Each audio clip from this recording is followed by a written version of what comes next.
So for the world I was growing, I was getting promoted. मतलब मैं as a regional manager बन चुका था, बट अंदर से आई वॉज नॉट हैप्पी. मुझे वो नहीं करना था. वहाँ मैं अपने आप को बहुत फंसा हुआ फील करता था, बिकॉज मेरी बहुत सारी पर्सनल क्वालिटीज़ वहाँ एक तो यूटिलाइज नहीं हो पाती थी, और सेकेंड मुझे वो ड्राइव नहीं आती थी सेल्स से जो मुझे चाहिए.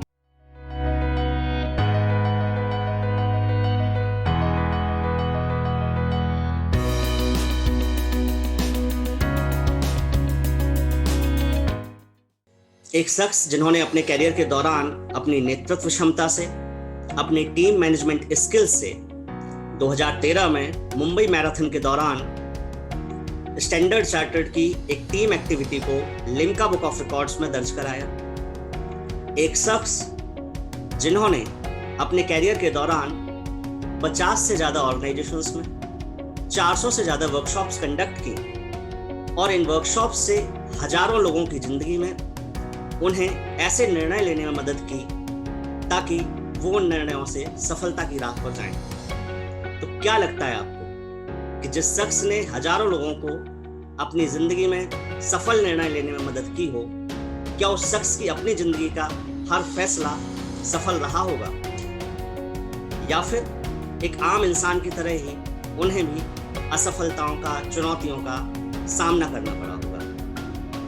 तो आइए जानते हैं उन्हीं से, उन्हीं की कहानी और उन्हीं की जुबानी हमारी इस नई पेशकश रुद्रा टॉक्स के पहले एपिसोड में. और आइए अब स्वागत करते हैं हमारे इस पहले एपिसोड के पहले गेस्ट श्री आलोक वर्मा जी का.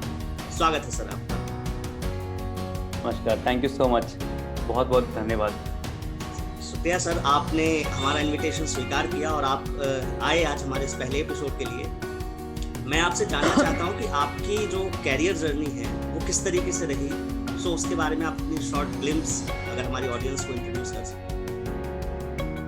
बिल्कुल रौनक, आपने बड़ा इंटरेस्टिंग सवाल पूछा है. तो मैं अपनी करियर जर्नी को जब देखूंगा तो कभी अगर आप अम्यूजमेंट पार्क के किसी झूले पे जाएं, जो वो रोलर कोस्टर जिसे कहते हैं, जो ऊपर नीचे होता रहता है, तो मेरे ख्याल से सबसे जो मज़ेदार वाला रोलर कोस्टर था वो मेरा खुद का करियर जर्नी था, जो कि बिल्कुल ही कंफ्यूज स्टेट पे शुरू हुआ.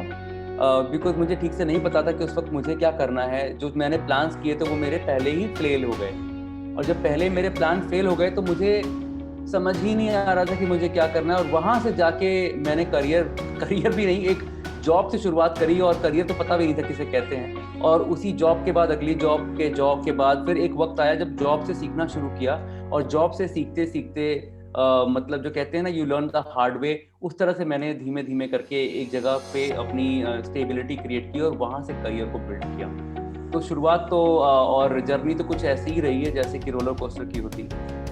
Okay, so fine. अब बात आती है कि आपने कहा जर्नी आपकी रोलर कोस्टर की तरह रही है, काफ़ी सारे चेंजेस या काफ़ी सारे आपने चेंजेस किए होंगे इस दौरान. सो अब मेरा एक प्रश्न आता है कि जब मैं आपकी प्रोफाइल, आपकी जर्नी पढ़ रहा था, सो आई सॉ कि आपने एक एज अ सेल्समैन, एक तरीके से मैं कहूँगा कस्टमर सपोर्ट में आपने जॉब अपनी स्टार्ट की, एंड देन अब आप as a transformational coach, facilitator and all that की आप लीडरशिप कंसल्टिंग इस टाइप की एक्टिविटीज़ कर रहे हैं. तो थोड़ा सा आप मतलब बताना चाहेंगे कि एक सेल्समैन की जॉब से या मार्केटिंग की जॉब से ट्रांसफॉर्मेशनल जर्नी या लोगों को हेल्प करना लीडरशिप और टीम मैनेजमेंट में, सो ये किस तरीके से ट्रांजिशन रहा? राइट, तो ये थोड़ी पुरानी कहानी है. सो रौनक, ऐसा हुआ कि जब मैंने अपनी स्कूलिंग ख़त्म की थी, मैं वाराणसी से बिलोंग करता हूँ, बनारस से, और जब मैंने अपनी स्कूलिंग ख़त्म की थी तो ख़त्म करते करते मेरा एक इंटरेस्ट जो है वो बहुत ही स्ट्रॉन्ग हो गया था. वो इंटरेस्ट था थिएटर में, जहाँ पे मैं कभी थोड़ी एक्टिंग कर सकता था, या एक उस वक्त हम एंकरिंग कहते थे, आजकल उसे एमसी कहते हैं. जब आप स्टेज पे जाके एंकरिंग करते हैं, कोई प्रोग्राम प्रेजेंट करते हैं, तो वो मैंने थोड़ा मोड़ा अपना स्कूल में शुरू किया, और उसके बाद स्कूल के बाद ही कुछ प्रोग्राम्स मैंने स्टार्ट कर दिए. वो एक ऐसा काम था और ऐसा फेज था जो मुझे बहुत पसंद था. मतलब मैं 18 घंटे भी काम करने के बाद थकता नहीं था. और जब आप ऐसे सिचुएशन में आते हो तो आप समझ जाते हो कि आप कुछ ऐसा कर रहे हो जिसके लिए आप बिल्ड हो. तो मुझे वो बहुत पसंद था, और मैंने एंकरिंग करी. मैंने थोड़ा बहुत आकाशवाणी के लिए, रेडियो के लिए कुछ काम किया. मैंने थोड़ा सा 20 एपिसोड, एक दूरदर्शन वाराणसी के लिए एक प्रोग्राम था, उसके लिए भी किया, मतलब मैं एंकर था उसमें, उसका नाम था म्यूजिक भरी मस्ती। अरे वाह। इसमें मतलब हम लोग बातें करते थे और एक काउंटडाउन होता है ना, 20 से लेके 1 तक पुराने उल्टे गाने चलते हैं, जी नंबर जी 1 जी जी। नंबर 2 ऐसे करके। Yes yes yes. तो वो मैंने किया, तो वो सब मेरी मेरी वो दुनिया थी जिसके बारे में आपको मेरे लिंक्डइन पे पता भी नहीं चलेगा अगर आप पढ़ेंगे, है ना। नहीं तो एक्चुअली वहां से एक्चुअली एक मिनट में आपको इंटरप्ट करूंगा, इस बारे में भी मैंने मतलब एग्जैक्टली नहीं, बट हाँ मैंने आपकी जो प्रोफाइल पढ़ी आपकी कंपनी पेज पर, सो मुझे पता चला कि आपने टेलीविजन में और वहाँ भी परफॉर्म किया इस तरीके से, so that I know little bit. Okay, अब ग्रेट, आपने अच्छी रिसर्च करी है रौनक। तो मैंने ये शुरुआत करी और ये मुझे करना अच्छा लगता था। अभी तक प्लान नहीं था, बिकॉज प्लान मैंने ठीक से बनाया नहीं कभी। हर कोई प्लान नहीं बना पाता, हम में से बहुत सारे लोग कंफ्यूज रहते हैं, हमें हमेशा पर्पस पता नहीं होता, ठीक है। मैं वैसा ही था। तो ये सब सही चल रहा था तब तक लोगों ने और आस पड़ोस के लोगों ने जो समझदार थे उस समय, उन्होंने कहा कि ये तो बड़ा प्रॉमिसिंग नहीं है, तुम तो अकेले लड़के हो, तुम्हें तो कुछ और प्रॉमिसिंग करना चाहिए। तो मैं भी उस बात को मान गया, मैंने उसको वहीं ड्रॉप कर दिया और मैंने देखा कि मैं नेक्स्ट क्या करूँ। तो मैंने कंप्यूटर कोर्स ज्वाइन कर लिया कि कंप्यूटर का ज़माना है, कंप्यूटर सीखेंगे और कुछ करेंगे। इसी को लेते हुए मैं दिल्ली आ गया और यहाँ पे भी मैंने वो अपना कोर्स कंटिन्यू किया। बट उस वक्त एक सिचुएशन आई कि मुझे लगने लगा कि ये बहुत लोड पड़ रहा है मेरे फैमिली के ऊपर, और मुझे घर से जो पैसे लेने पड़ते हैं, जो मुझे बनारस से भेजे जाते हैं दिल्ली में रहने के लिए, वो मुझे बहुत खटकते थे। हर महीने मुझे ना वो बहुत हर्ट करता था कि कैसे मैं, क्योंकि मुझे पता था स्थिति वहाँ कोई, मैं बहुत ही बेसिक मिडिल क्लास फैमिली से बिलोंग करता हूँ, और मुझे पता था वहाँ स्थिति इतनी अच्छी नहीं है कि वो लोग इतना सारा पैसा दे के मुझे आराम से चला लेते होंगे। तो उस हाँ, तो वो प्रेशर जो था मेरे ऊपर, एक साइकोलॉजिकल प्रेशर था कि कुछ करना है। तो वो कुछ करना है, मैं उस वक्त क्या मिल सकता था, मैं उस वक्त पूरी ग्रेजुएशन भी खत्म नहीं करी थी, तो 12th पास था। 12th पास लड़का जो कंप्यूटर कोर्स कर रहा है और दिल्ली में है और ग्रेजुएशन कॉरेस्पॉन्डेंस चल रही है। तो जो पहली चीज़ हाथ लगी वो थी कॉल सेंटर की नौकरी। कॉल सेंटर में 12th पास लोगों को भी हायर कर लेते थे अगर आपकी इंग्लिश अच्छी खासी है। तो वो तो जिस स्कूल में पढ़े थे वहाँ उन्होंने इंग्लिश अच्छी सिखा दी थी, तो वो काम कर गई। तो वहाँ से कॉल सेंटर की नौकरी पकड़ ली। एक पकड़ी, 2 महीने में लगा कि वो सेल्स कराते थे, 2 महीने में लगा कि ये सब काम समझ में नहीं आ रहा है, तो वो छोड़ दिया। और फिर नेक्स्ट पकड़ी। वो नेक्स्ट से मेरा लिंक्डइन में रिज्यूम शुरू होता है। वो पहली बार ये नहीं डाली है मैंने क्योंकि वो 2 महीने में मैं वहाँ से निकल गया था, मैं भाग गया था। सैटरडे को काम करके निकला, मंडे को वापस नहीं गया। तो ये मेरी सच्चाई है जो लोगों को नहीं पता। उसके बाद मैंने नेक्स्ट जॉब करी, नेक्स्ट जॉब के बाद नेक्स्ट जॉब विप्रो में पकड़ी। मैंने विप्रो में काम किया काफ़ी समय। तब तक मुझे ये होने लगा कि यार मतलब मैं रात को काम करना ना मुझे बहुत, वो फिर हर्ट करने लगा। बिकॉज आप नाइट शिफ्ट जब करते हो बहुत लंबे दरमियान के लिए, टाइम के लिए, तो आपके बहुत सारे हेल्थ इम्पैक्ट्स आते हैं, वेट बिगिन हो जाता है, हेयर लॉस शुरू हो जाता है, डार्क सर्कल्स हो जाते हैं, आपकी पूरी साइकिल चेंज हो गई ना। आप दिन में काम करते, नॉर्मल हम दिन में ज़िंदगी बिताते हैं, वहाँ रात में करना पड़ता है। तो वो मुझे समझ में आया कि मुझे सैलरी वैलरी आ रही थी, सब कुछ ठीक था, पर मुझे वहाँ से निकलना था। वहाँ से निकलें कैसे? और ना जाने कितने लोग जो कॉल सेंटर में होंगे इस बात को सुनेंगे और समझेंगे जो मैं क्या कह रहा हूँ कि निकलना आसान नहीं होता। बिकॉज जो मार्केट है वो आपको वहीं पे ब्रांड कर देता है, आपको उसी से जैसी नौकरी मिलती है, आपको दूसरी नौकरी नहीं मिलती है। तो दूसरी नौकरी में कैसे जाएं? इसको करने के लिए मैंने देखा कि बाहर निकल के जो सबसे ईजिली अवेलेबल चीज़ मेरे हाथ में थी वो थी सेल्स की जॉब। बिकॉज अगर आपको बोलना ठीक से आता है और रिलेशनशिप बनाने आता है तो आप सेल्स की नौकरी में एंटर तो कर सकते हो, आगे परफॉर्म करोगे ये नहीं पता। मैंने एक सेल्स की नौकरी पकड़ी, उस नौकरी के बाद एक और, इस तरह करते करते मैंने जब एंटर किया सेल्स में, तो मुझे लगा कि 2 महीने में 3 महीने में कुछ काम करके कुछ समझ के बाहर निकल जाऊंगा और मेरे ख्याल से कुछ और भी करूंगा। बाय द वे उस वक्त मैंने दिल्ली में ही रह के हौज खास से एक न्यूज़ एंकरिंग का कोर्स भी किया, क्योंकि मुझे लगा कि मैं दिल्ली तो आ ही गया हूँ, नौकरी भी है ही है, पैसा भी है थोड़ा हाथ में, तो थोड़ा न्यूज़ एंकरिंग सीख लेते हैं और फिर से वापस चले जाते हैं जहाँ से आए थे। तो वहाँ जाने की जो एक अंदर से वो इच्छा होती है वो थी।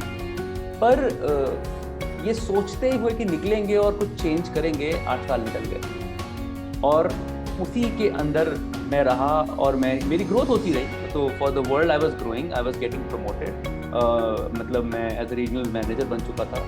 बट अंदर से आई वॉज नॉट हैप्पी, मुझे वो नहीं करना था। वहाँ मैं अपने आप को बहुत फंसा हुआ फील कर रहा था, बिकॉज मेरी बहुत सारी पर्सनल क्वालिटीज़ वहाँ यूटिलाइज नहीं हो पाती थी, और सेकंड मुझे वो ड्राइव नहीं आती थी सेल्स से जो मुझे चाहिए। तो तब एक मौका लगा जब मुझे दिखा कि एक ऐसी चीज़ है जिसे फैसिलिटेशन कहते हैं, जो कि मेरी एक कंपनी कर रही थी। और वो जब मुझे दिखा तो मुझे समझ में आया कि यहाँ पे मैं अपनी जो विजडम है सेल्स की और जो अपना करियर रहा है 8 साल का, उसे भी यूज़ कर सकता हूँ और मुझे एक स्टेज भी वापस मिल रहा है, बिकॉज मैं स्टेज के सामने जाके लोगों को संबोधित कर सकता हूँ, उनको एड्रेस कर सकता हूँ, उनकी हेल्प कर सकता हूँ। तो ये मेरा जो टर्निंग पॉइंट था, मुझे दिख गया कि ये अच्छा संगम हो रहा है, अब निकलो इसमें से। And I jump to transform my career into a facilitator in 2011। 2011 exactly. तो मैं उस जर्नी को देख रहा था, वो सारी चीज़ें। सो आपने एक वर्ड कहा यहाँ पे कि जब आप दूरदर्शन और आकाशवाणी के लिए बनारस में जब काम कर रहे थे, स्कूलिंग के टाइम की बात है शायद आपकी ना, तो उस टाइम आपके पास एक जो होता है ना सो कॉल की भाई इससे काम नहीं चलेगा और आपको कुछ करना है। सो आपने कहा कंप्यूटर का जमाना है, राइट?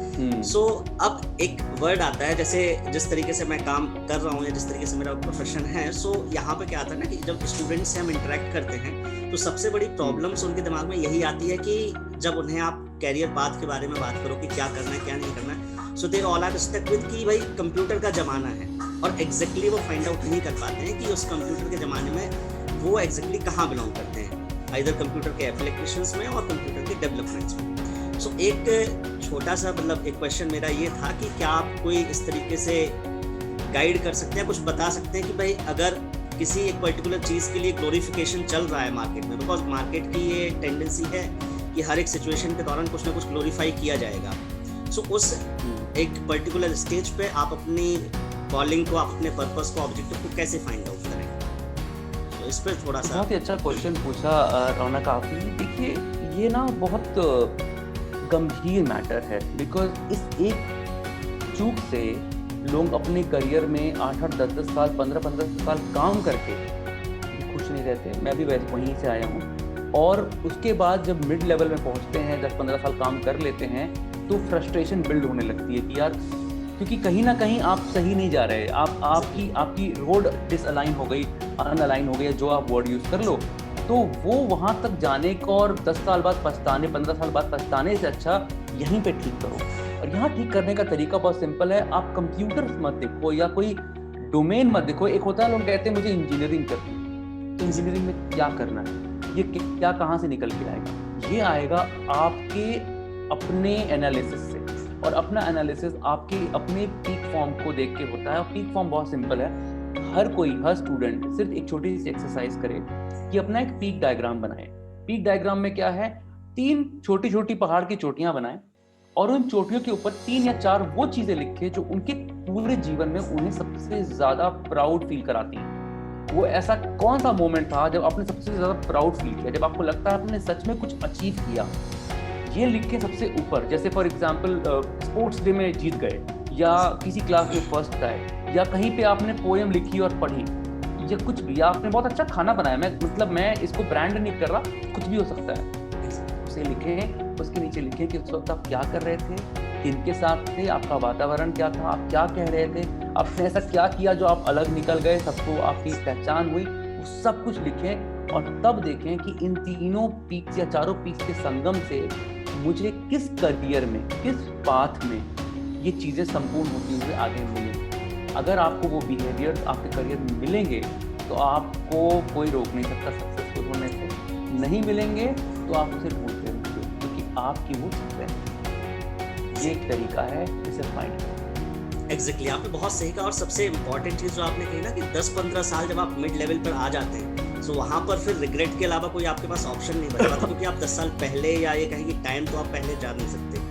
तो एक ये बहुत अच्छी चीज़ है। अब जो मेरा नेक्स्ट क्वेश्चन है वो ये है कि मैं जब आपकी प्रोफाइल देख रहा था, सो एक पॉइंट था जहाँ पर आपने मेंशन किया है कि मतलब आपने एक कुछ बिजनेस में भी इन्वेस्ट करने की कोशिश की और उस टाइम भी आप फेल हुए। इस टाइप का भी कुछ आपके लाइफ में दौर रहा। सो वो मैं टर्निंग पॉइंट या वो पॉइंट मैं जानना चाहता हूँ, किस तरीके का बिजनेस था या किस तरीके से आपने उस टाइम कोशिश की होगी। क्योंकि हर कोई आज भी, अगर चाहे स्टूडेंट्स हों, चाहे हमारे लेवल की जनरेशन हो या आपके लेवल की किसी भी लेवल में जनरेशन हो, हर कोई ट्राई करता है कि कोई ना कोई बिजनेस एस्टेब्लिश कर लें साइड में, और चाहे उसके लिए कुछ एक अमाउंट इन्वेस्ट करना पड़े। सो बट अब पॉइंट वही आता है कि वहाँ पर हर कोई सक्सेस नहीं हो पाता है। सो उस ड्यूरेशन के दौरान आपका क्या मतलब किस तरीके की मोमेंट रहा? तो रौनक देखिए, बिजनेस एक बड़ी इंटरेस्टिंग चीज़ है और एक बहुत ही अलग किस्म की चीज़ है, और स्पेशली जो लोग एक फैमिली बैकग्राउंड से आए, मतलब एक वर्किंग बैकग्राउंड से आए हैं, वर्किंग क्लास बैकग्राउंड से आए हैं, उनके लिए ये बहुत ही डिफिकल्ट एनिमल है। वो इस पॉइंट ऑफ व्यू से बोल रहा हूँ क्योंकि मेरा जीवन बीता एक सैलरीड इंफ्रास्ट्रक्चर के अंदर। मेरे पिताजी जॉब करते थे, मेरे परिवार में आसपास के लोग जॉब करते थे, तो मैं जॉब वाली कम्युनिटी से बिलोंग करता हूँ, मैं बिजनेस कम्युनिटी से बिलोंग नहीं करता। तो कहीं ना कहीं वो माइंडसेट होना, वो सही दृष्टिकोण होना बिजनेस के लिए बहुत ज़रूरी है, जो कि हमें सीखना पड़ेगा अगर हम चाहते हैं करना। तो ऑफ कोर्स जो बिजनेस फैमिली से बिलोंग करते हैं उन्हें थोड़ा एडवांटेज मिल जाता है, तो उन्हें कुछ चीज़ों की फ़र्क होती है, उन्हें पैसा कैसे संभालना है और मैनेज कैसे करना है उसकी फ़र्क होती है। तो मैंने स्टार्टअप आइडिया में मेरे अराउंड 2014 की बात है, 14 का एंड था, 2015 की शुरुआत में मैंने एक ब्रेक लिया अपनी जॉब से और सोचा कि इसे भी ट्राई करते हैं, ये एक नया बिजनेस कॉन्सेप्ट है। तो वो 2-3 चीज़ें चल रही थी और कुछ फ्रेंड्स के साथ मैंने ज्वाइन किया अपने, जिसमें कि एक कॉन्सेप्ट था कि हम यूएस के कंप्यूटर सर्विस की सर्विसेज देते थे, दैट वन। और सेकंड हम एक स्टार्टअप पे भी काम कर रहे थे जो कि फूड स्टार्टअप था, जिसमें कि आप it's a table booking startup, जहाँ पे आप रेस्टोरेंट जाने से पहले ही ऐप में अपना टेबल पे बुक कर सकते हो और उस पर खाना भी आप बुक कर सकते हो। तो कभी कभी हम रेस्टोरेंट जाते हैं तो वहाँ पे जाते हैं और वहाँ पे पहले जाके बैठते हैं, पहले सीट ढूंढते हैं, उसके बाद कभी कभी मिलती, कभी कभी बाहर खड़े रहना पड़ता है। ये उस जमाने के बाद जब रेस्टोरेंट जाते थे, अभी तो कोविड-19 हो गया, बात बदल गई है, पर उस वक्त सब जाते थे और कई अच्छे रेस्टोरेंट में आपको वेट करना पड़ता है। वेट करने के बाद जब आपका नंबर आता है तो आपको टेबल मिलती है, टेबल मिलने के बाद आप बैरे के आने का वेट करते हैं, क्या पता थोड़ी देर में आए।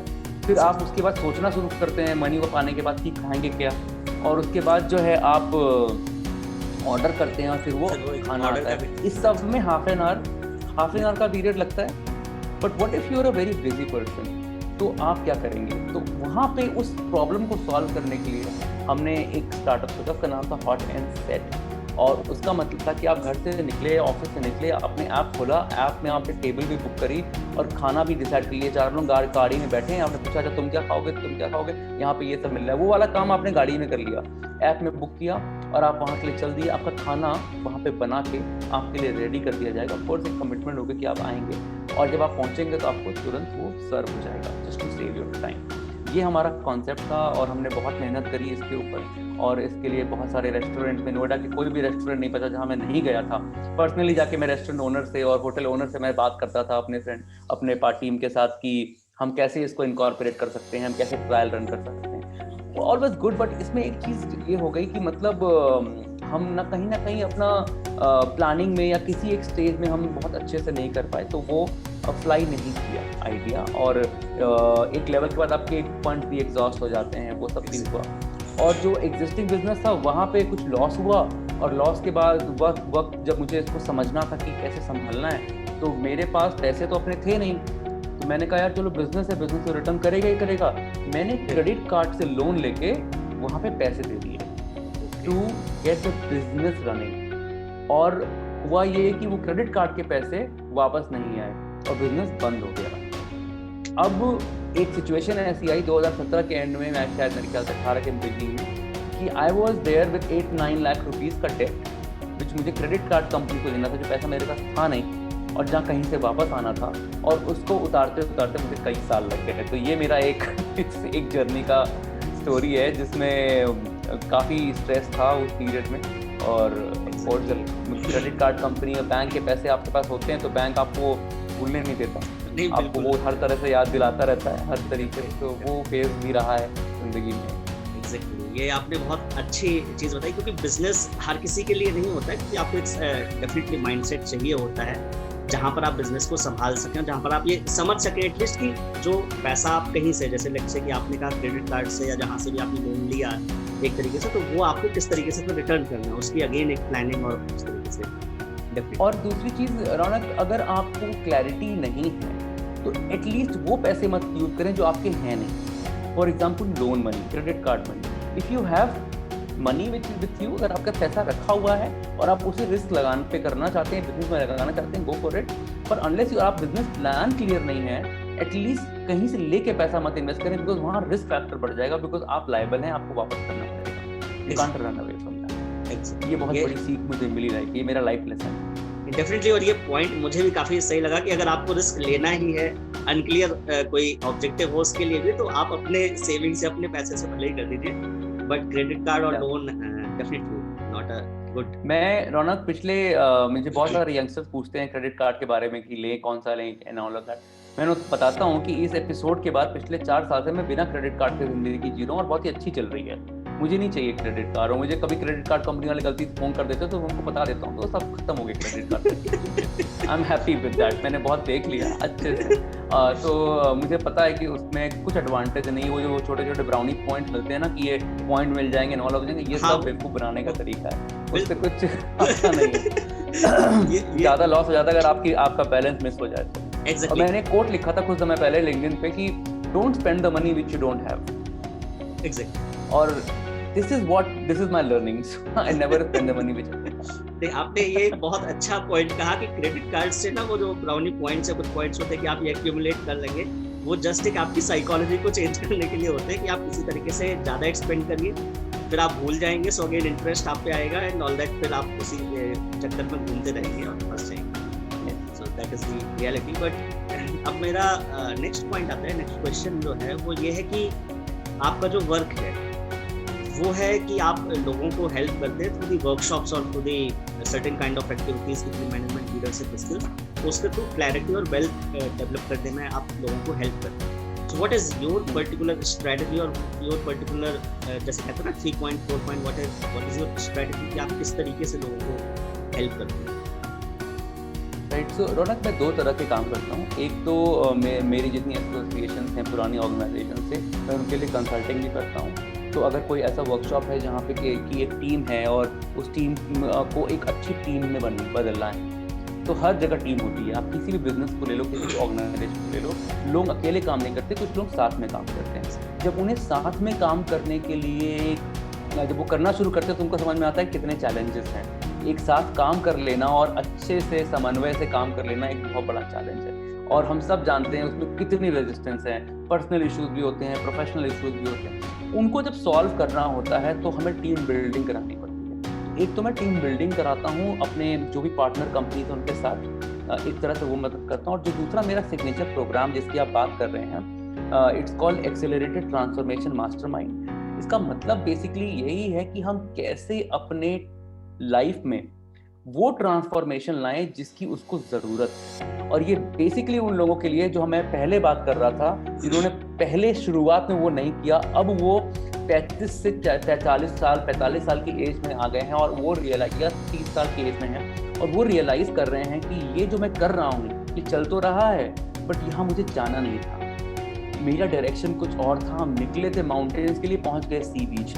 तो जिनका वो रास्ता थोड़ा भटक गया है और उसे करेक्ट करना चाहते हैं, इस वक्त में जाके ना उनके लिए करेक्ट करना और चेंज करना थोड़ा डिफिकल्ट होता है। सी यंगस्टर्स तो थोड़ा एक्सपेरिमेंट कर लेते हैं क्योंकि उनके पास एक ऐसी चीज़ है जो सबके पास नहीं है। यंगस्टर्स के पास, कॉलेज स्टूडेंट्स के पास टाइम है, वो एक रिस्क लेके 2 साल अपना इन्वेस्ट करके भी चेंज करके वापस आ सकते हैं। और जो एक 35 साल की उम्र में आदमी पहुंच गया, उसके ऊपर क्या क्या है, फैमिली है, रिस्पॉन्सिबिलिटी है, एम्प्लॉयज़ हैं या फिर जॉब है, EMIs हैं, अगर कोई लेडी हैं उनके हाथ भी बड़ी सारी रिस्पॉन्सिबिलिटीज जुड़ जाती है, तो चेंज करना मुश्किल हो जाता है। जब मुश्किल हो जाता है तो हम उसको फंसा हुआ फील करते हैं। हमें पता तो होता है कि कुछ बदलना है, बट ये नहीं पता होता क्या और कहाँ से।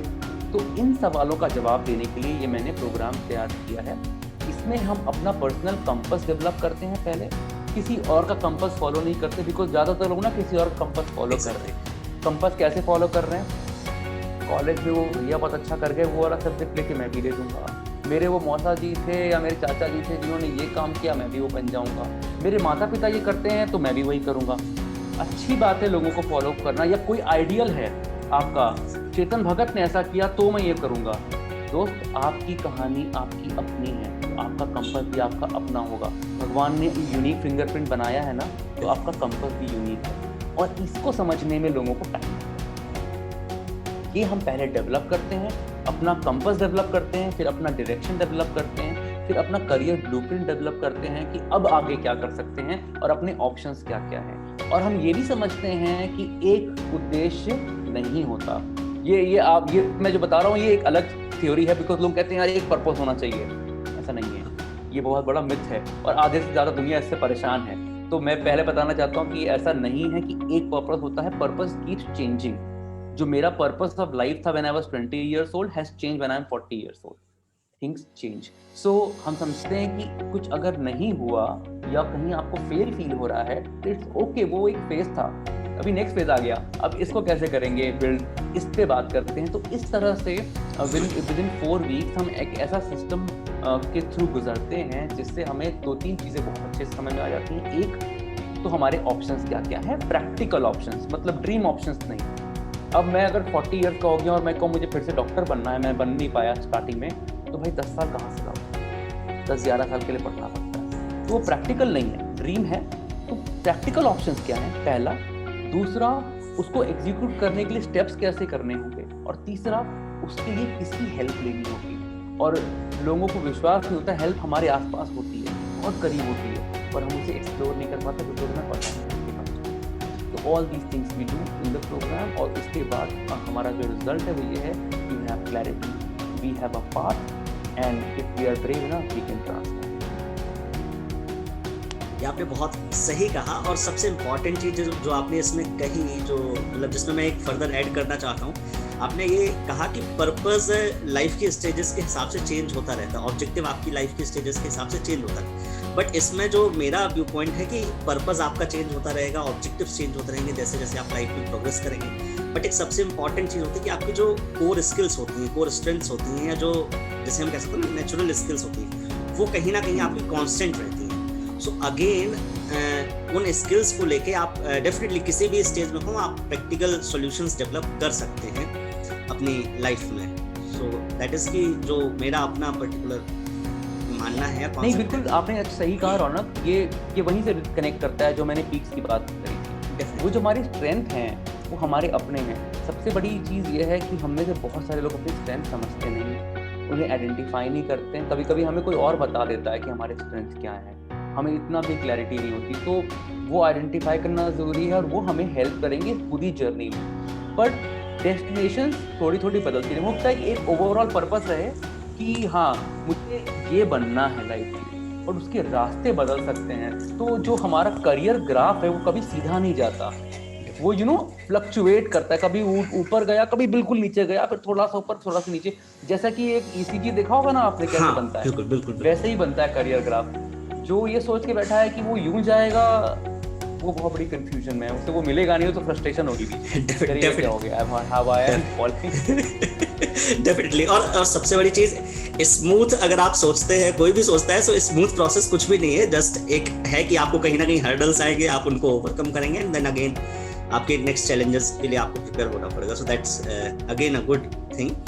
अब पॉइंट आता है कि आपने जो लीडरशिप स्किल्स और टीम मैनेजमेंट स्किल्स की आप बात कर रहे हो, सो कहीं ना कहीं इसका जो मैंने जब प्रोफाइल देखी आपको, सो इसकी झलक मुझे लगी कि आपके स्कूलिंग के डेज से ही आपके अंदर ये वाली स्किल्स हैं, जो टीम मैनेजमेंट और लीडरशिप स्किल्स। क्योंकि आपने मेंशन किया था कि आप DLW वाराणसी में जो स्कूल जहाँ से आपकी स्कूलिंग हुई है, सो वहाँ पर आप शायद एक कोई बैंड होगा, आपके स्कूल के बैंड का लीड थे, और आपने इस तरीके की एक्टिविटीज़ में भी पार्टिसिपेट किया। थोड़ा सा अगर आप स्कूलिंग लाइफ के बारे में अपना, कि वहाँ पर आप किस तरीके से एक्टिव थे इन एक्टिविटीज़ में, उसके बारे में अगर आप बताएं। Sure Raunak. So school, I am really happy कि I got a chance to study in that school. मैं सेंट जॉन स्कूल DLW में पढ़ा हूँ, बनारस में अभी भी है, और बहुत बड़ी ब्लेसिंग है मेरी लाइफ में कि मुझे वहाँ पढ़ने का मौका मिला। और इसका कुछ कारण यह है कि एक तो एकेडमिक्स थे, यानी कि एक तो हमारी एजुकेशन थी जहाँ पे बहुत मिडिल लेवल था। तो हमारे यहाँ क्या होता था, 1 से लेकर 10 तक की रैंक होती थी हर क्लास में, हर साल एग्ज़ाम होते थे, और उसके बाद A, B और C ग्रेड होते थे। तो मैं हमेशा A ग्रेड या B ग्रेड, मेरे ख्याल से B ग्रेड एक बार आया है, हमेशा A ग्रेड में रहा हूँ, कभी वो पहले 10 में मैं पहुँचा ही नहीं। तो ये मेरी एजुकेशन की सच्चाई थी। I was a very very average kid. But उस स्कूल में, हमारे स्कूल में एक एकेडमिक्स होता था हर सैटरडे को, या शायद एक और ऑल्टरनेट सैटरडे, मुझे ठीक से याद नहीं है। एकेडमिक्स होता था, और मुझे याद है उस दिन हम अलग ड्रेस पहन के जाते थे। हमारा ग्रे एंड वाइट का यूनिफॉर्म होता था, उस दिन हम वाइट यूनिफॉर्म पहन के जाते थे, और कुछ ना कुछ उसमें एक्स्ट्रा करिकुलर एक्टिविटीज़ होती थी। ये हमेशा था। और जब मैं क्लास 5 में था, प्राइमरी सेक्शन में, तो मेरी टीचर ने मुझे कहा कि तुम पार्टिसिपेट करो इस एक्टिविटी में, और मैं बहुत ही उस वक्त शर्मीला बच्चा था। मुझे ना सामने आके बोलना, मेरी हिम्मत ही होती थी मैं आगे खड़ा होकर बोल दूं। इनफैक्ट मुझे लगता है मैं क्लास में भी इनविजिबल था, बहुत कम ही लोग जानते होंगे कि क्लास में आता भी है, इनविजिबल हो जाते हो आप, दिखते भी नहीं हो। तो मैं उस तरह का लड़का था। तो बिल्कुल चुप, बिल्कुल ज्यादा बोलना नहीं, आगे बढ़ के कुछ जवाब नहीं देना, कुछ नहीं। पर वो उन्होंने कहा कि जाओ करो। अब मुझे ऑप्शंस थे, बहुत सारी चीज़ें हो रही थी। एक हमारा प्राइमरी स्कूल में एक अपना छोटा स्टेज हुआ करता था, वहाँ हो रहा था, और वहाँ पे बहुत सारे ऑप्शन थे। आप गाना गा सकते हैं, डांस कर सकते हैं, एक्टिंग कर सकते हैं। एक ऑप्शन था मोनो एक्टिंग कर सकते हैं। अब मोनो एक्टिंग में क्या होता है, बोलना नहीं होता, सिर्फ एक्टिंग करनी होती है। तो मैंने वही चुन लिया कि बोलना तो नहीं पड़ेगा कम से कम स्टेज पे जाके। तो ये मेरी शुरुआत है। आज मैं बोलने के पैसे कमाता हूँ, और ये मेरी शुरुआत है कि मैं सोचा कि बोलना नहीं पड़ेगा तो ये कर लो। तो मैंने वो कर लिया। मैंने मोनो एक्टिंग करी, और जब मोनो एक्टिंग मेरी फिनिश हुई, छोटा सा एक्ट था, मुझे याद ही नहीं मैंने क्या एक्ट किया था, पर मोनो एक्टिंग याद है। Everybody was clapping. मेरे सामने 50-60 बच्चे और मैं टीचर खड़े थे, उन्होंने ताली बजाई। जो ताली पहली बार सुनी ना अपने लिए स्टेज पे खड़े होकर, तो वो एकदम दिल भर जाता है ना खुशी से, एक एप्रिसिएशन की जो फीलिंग, एक एप्रिसिएशन। और मुझे समझ में आ गया कि ये चीज मुझे बहुत अच्छी लगती है, और कुछ अच्छी लगे ना लगे, this is something I love. वहाँ से जो शुरुआत हुई, जहाँ भी मुझे स्टेज पे मौका मिला, छोटा मोटा इधर उधर, कभी कुछ स्पीच बोलने का, कभी एक्ट करने का, कभी कुछ करने का, वो मैं करता गया। और फिर जब मैं क्लास 8 में पहुंचा, तो मुझे अपॉर्चुनिटी मिली एनसीसी ज्वाइन करने की, नेशनल कैडेट कॉर्प्स हमारे स्कूल में था, एयर विंग एनसीसी भी हमारे यहाँ। तो मैंने वो 8 में ज्वाइन किया, और 9th में मैं कैडेट सार्जेंट बन गया। तो कैडेट सार्जेंट जब मैं बना, तो हम कैंप्स में जाते थे, हम ड्रिल करते थे, हम परेड करते थे। और आप उस एज में देखते हो कि आपको 50 बच्चे, 50 kids are calling you sir, और calling you as your leader. कोई आपकी मतलब आपको वो दे दिया गया, it's a gifted thing, but you feel responsible, you feel that आप अपनी फ्लाइट के लिए, या आप अपनी जो आपकी छोटी सी टीम है उसके लिए आप अकाउंटेबल हो, रिस्पॉन्सिबल हो। और बहुत अच्छे मेंटर मिले हमें, विमल सर उनका नाम था, याद है, और उन्होंने बहुत कुछ सिखाया कि कैसे टीम को फॉरवर्ड लेके जाना है। फिर हम कैंप्स में गए, हमने कम्पीट किया, बहुत सारे कॉम्पिटिशन्स हुए, वहाँ पे भी टीम ने साथ में परफॉर्म किया। तो वो बहुत ही जल्दी मुझे वो मिला, और उसकी वजह से, बिकॉज मैं सार्जेंट था, तो हम कमांड देते हैं ना, तो हमारी आवाज़ बहुत खुलती है। आपने कभी फौजियों को कमांड देते हुए देखा होगा, तो जैसे फौज में होता है उसी का एक छोटा रूप एनसीसी में होता है। तो वो कमांड देने से मेरी आवाज़ खुल गई थी। तो फिर जब स्कूल का बैंड बना, मैं आई थिंक 11th या 12th में था, तो उन्होंने बोला कि इसके तुम कमांडिंग ऑफिसर बन जाओ। तो फिर जब भी स्कूल की परेड होती थी, कभी 26 जनवरी या 15 अगस्त, कभी या स्पोर्ट्स डे, तो मैं आगे जाके पूरे स्कूल के सामने मैं एक कमांड देता था, school by the left, March time, और मेरा बैंड बीट करना शुरू करता था उसके ऊपर। तो वो मुझे इसकी वजह से मिला, बिकॉज मैं एनसीसी में था। तो इन ऑल रोने के छोटे छोटे जो मौके हमें मिलते हैं स्कूल में एज ए स्टूडेंट, पहले तो छोड़ना नहीं चाहिए, क्योंकि देखिए उधर कोई जज नहीं कर रहा, अच्छा करोगे बुरा करोगे हू नोज, बट वो मौका स्टेज पे जाने का और कुछ करने का और अपनी प्रतिभा दिखाने का जब स्कूल हमें प्रोवाइड करता है, तो वो आगे चल के बहुत हेल्प करता है। मुझे कभी स्टेज पे झिझक नहीं होती, मुझे घबराहट नहीं होती, तो इतनी बार कर लिया, स्कूल डेज में कर लिया कि वो कंफर्टेबल है। Camera is very comfortable, stage is very comfortable, और वो मेरी हेल्प करी उसके बाद में। बहुत मतलब एक काफ़ी इंटरेस्टिंग पॉइंट इसमें से जो मैं सुन रहा था आपकी बात, तो एक अच्छा लगा कि कहीं ना कहीं जो आप 30 साल बाद, 40 साल बाद, या जो भी आप करने जा रहे हैं, सो उसके फाउंडेशंस कहीं ना कहीं आपके स्कूलिंग में स्टार्ट हो जाते हैं। अब इम्पॉर्टेंट यही है कि आप उसको एक्सेप्ट करते हैं नहीं करते, क्योंकि आपकी जर्नी अगर आप देखते हैं लाइक मोनो एक्टिंग से, और आज वही वाली बात है कि आप कमा भी बोलने से ही रहे हैं। सो अगर आप उस टाइम सप्रेस करके रह जाते या सोचते कि नहीं ये मेरे उसका नहीं है, सो देन एक होता है ना कि आपको कहीं ना कहीं वो चीज़ें उस टाइम डेवलप हो गई। सो डेफिनेटली एक अच्छा सिंपल सा काम था, एक बहाना बना देते कि मैम पेट दर्द कर रहा और नहीं पार्टिसिपेट करते।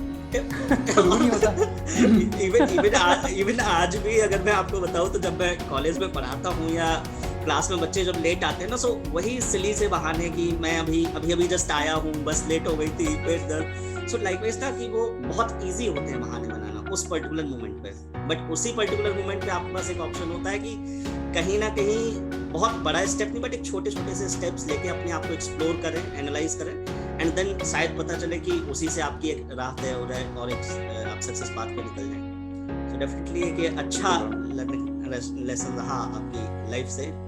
तो अब एक दो पॉइंट्स हैं, एक तो है कि आप पोएट भी हैं, आप कविताएं भी लिखते हैं आई थिंक, तो और दूसरा पॉइंट ये था कि आपने जो आपकी टैगलाइन रखी हुई है, inspiring we before me. So definitely कहीं ना कहीं ये आई और वी का जो कॉन्सेप्ट है, मैं और हम वाला जो कॉन्सेप्ट है, बेसिकली हमारी जैसे आदत होती है, मैं भी मतलब झांसी से बिलोंग करता हूँ बेसिकली, और बनारस मतलब अगर मैं आपको बताऊँ तो 3-4 बार जा चुका हूँ, और सबसे अच्छी चीज़ बनारस के बारे में मुझे लगती है कि अपनापन का एहसास होता है वहाँ जाके हमेशा।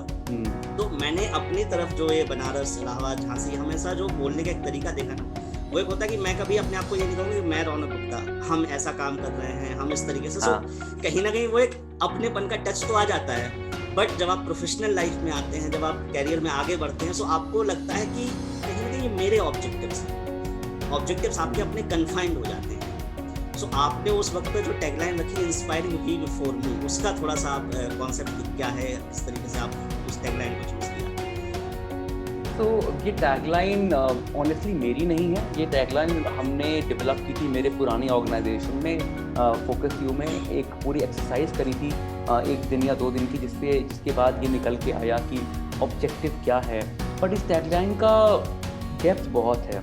देखिए वासुदेव कुटुंब है, और हमारा गायत्री मंत्र है, वो क्या कहता है? गायत्री मंत्र जो जानते हैं वो ये कहता है कि अगर सबका भला हो गया तो मेरा भी भला हो जाएगा, क्योंकि मैं भी तो सब में आता हूँ। तो मैं क्यों मांगूँ अपने लिए, मैं सबके लिए मांग लेता हूँ। सबका भला हो जाएगा, सबके लिए अच्छा हो जाएगा, तो मेरे लिए भी अच्छा हो जाएगा, because I am a part of that community. तो वहीं से डिराइव्ड है।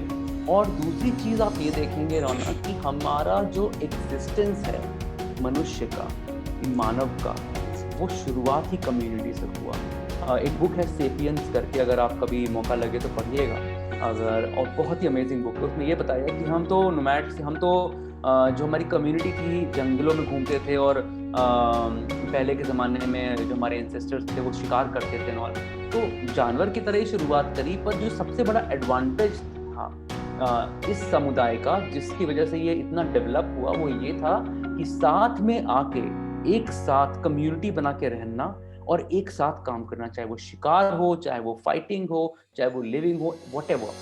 Our strength is being community. हम हैं बिकॉज कम्युनिटी है। पर कहीं ना कहीं इस वक्त में जो सब कुछ ना खुल गया और कंफर्टेबल हो गया है, कम्युनिटी भूलती जा रही है। हमें वो कम्युनिटी दिखता नहीं, मैं लगता है अपनी रेस तो खुद ही लड़नी है। ऐसा है नहीं। तो अगर हम सबको इंस्पायर करेंगे और इस माइंड को इंस्पायर करेंगे कि पहले वी और फिर मी, अपने आप आपका काम यूनिवर्स करके देगा आपको, आपका काम दुनिया करके देगी आपको। और ये जस्ट कीवर्ड नहीं है, इसको यूज़ किया है। मैं पिछले 8-9 महीने से थोड़ा ज़्यादा एक्टिव हुआ हूँ लिंक्डइन पे, कोर्स लॉकडाउन के बाद, और पिछले 7-8 महीने में मैंने सिर्फ इतना सा काम किया है कि मैंने सिर्फ कॉन्ट्रीब्यूट किया। मैंने कभी भी किसी कम्युनिटी से या किसी मीडियम से कुछ अपनी मांगा नहीं। मैंने सिर्फ उसको कंट्रीब्यूट किया है, जो मुझे सही लगा मैं उसे कंट्रीब्यूट करता रहता हूँ। And Raunak, you will not believe, business comes to me, मतलब मुझे फाइंड भी करना नहीं पड़ता। ईश्वर की कृपा कह लीजिए, जैसे कि मेरे पास काम खुद आता है और उसको मुझे प्रपोज भी नहीं करना पड़ता, पिच भी नहीं करना पड़ता। It works this way. So when you inspire we before me, you grow, you lift up. काफी अच्छा एक लेसन रहा। और इवन मेरा भी मानना यही है कि हम जब पर्सनल सोचते हैं ना कि ये मैं कर रहा हूँ या कुछ भी है, उस पर्सनल में भी कहीं ना कहीं भले ही हम रियलाइज करें या ना करें, that is the core idea कि उसमें भी कहीं ना कहीं आपके आसपास के लोगों का, आपके आसपास के यूनिवर्स का, नेचर का कंट्रीब्यूशन होता है काफ़ी लेवल पर। और सेकंड थिंग जो आपकी एक अच्छी लगी थी, आपने कहा कंट्रीब्यूट किया आपने पिछले 7-8 महीने में लिंक्डइन में, और उसकी वजह से आपके पास ऑटोमेटिकली बिजनेस आ रहा है या जो भी आपके ऑब्जेक्टिव्स हैं वो अचीव हो रहे हैं। सो कहीं ये भी एक फैक्ट है कि जो आप कंट्रीब्यूट करते हैं, नेचर भी आपको कहीं ना कहीं उसी तरीके से आपको रिटर्न में देती है। सो अब एक जब हम एंड पे आ रहे हैं इस कॉन्वर्सेशन के, सो लास्ट में एक आपसे गुजारिश है कि आप कवि हैं चूंकि, एक कविता हमारे दर्शकों के लिए और हमारी ऑडियंस के लिए जरूर आपकी तरफ से। तो कविताएं तो मेरी बड़ी लंबी चौड़ी होती हैं। अब मैं आपको कौन सी सुनाऊं? एक कविता है जो मैंने कविताएं बहुत लिखी और पहले लिखता था ज़्यादा, अभी कम हो गया है काफ़ी लिखना। पर बहुत सारी कविताओं में एक कविता ऐसी थी जो मैंने खुद के लिए लिखी थी। एक बार कभी कभी ना आप जैसे कह लो अंतर्द्वंद कह लो या खुद से बातचीत कह लो, और कवि लोग करते भी हैं, जो लिखता है वो करते हैं। तो वो कॉन्वर्सेशन जो मैंने करी थी खुद से, और जो कविता थी वो थोड़ी इंस्पायरिंग है, और वो मेरे जीवन का एक तरह का सार भी है, आप कह सकते हैं। तो वो मैं आपसे शेयर करता हूँ, और आपको दिख भी जाएगा कि इसमें स्ट्रगल कहाँ कहाँ है। तो कुछ ऐसे है कि